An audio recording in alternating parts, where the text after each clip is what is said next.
সুন্নাতে নয় শুধু দাওয়াতের মেহমান, সুন্নাতে নয় শুধু খাওয়া শেষে মধুপান, সুন্নাতে নয় শুধু দাওয়াতের মেহমান, সুন্নাতে নয় শুধু খাওয়া শেষে মধুপান।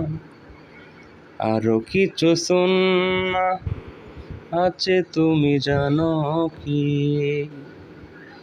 জানলেও জীবনে কখনো থামানো কি?